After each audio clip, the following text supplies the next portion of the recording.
Hi అండి. అందరికీ నమస్కారం. మీ అందరికీ చాలా ధన్యవాదాలండి. నేను ఏ వీడియో పెట్టినా మీరు మంచిగా ఆదరిస్తున్నారు. ఈరోజు నేను చికెన్ ఫ్రై చేయబోతున్నాను.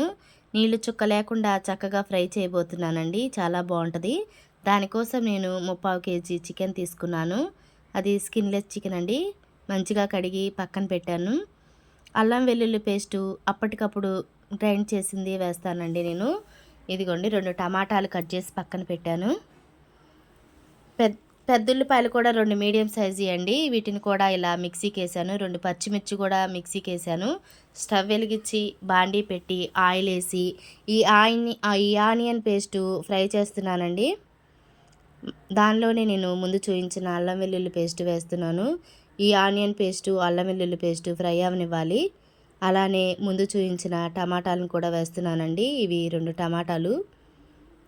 ఈ మసాలాతో పాటే ఈ టమాటాలు కూడా ఫ్రై అవుతున్నాయండి.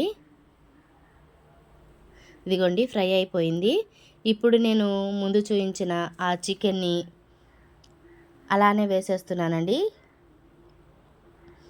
నేను ఇప్పుడు ఉప్పు కారం కలిపి వేస్తాను. అయితే ఈ ఫ్రైలో మాత్రం మామూలుగానే వేసేస్తానండి. ఇలా కూడా చాలా బాగుండిద్ది. ఈ మసాలా ఈ ముక్కలకి ఈ టమాటా ఫ్లేవరు ఈ ముక్కలకి పడుతూ ఉండిద్ది. ఇలా ఫ్రై అయ్యే కొద్ది చాలా బాగుండిద్దండి. మీకు నచ్చితే ఒకసారి ట్రై చేయండి. ఇంక దీనిలో నీళ్ళు చుక్క వాడట్లేదు నేను. ఇదిగోండి ఫ్రై అయిపోయింది. దీనిలో నేను కారం 1 టేబుల్ స్పూన్ కారం వేస్తున్నానండి. కారంలో కూడా అన్ని దినుసులు పట్టుకుంటే ఆ కారం వేస్తే కర్రీ చాలా టేస్ట్ వచ్చిద్ది. చూడండి ఈ కారము ఇదంతా కలిసేటట్టు కళ్ళుప్పు వాడుతున్నానండి. కర్రీలో వాటర్ ఉన్నాయి కదా, ఆ వాటర్ తోటి కరిగిపోయిద్ది. మనకి రుచికి సరిపడినంత ఉప్పు వేసుకోవాలి.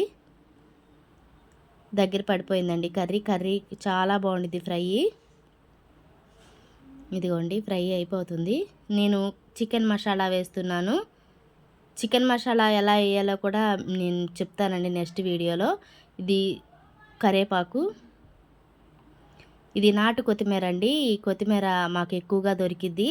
ఈ డిసెంబరు జనవరి నెలలో మాకు దొరికిద్దండి. ఇది ఈ కర్రీలో ఈ కొత్తిమీర వేయటంతో మంచి స్మెల్ వచ్చిద్దండి. కర్రీ మాత్రం చాలా టేస్ట్గా కూడా ఉండిద్ది.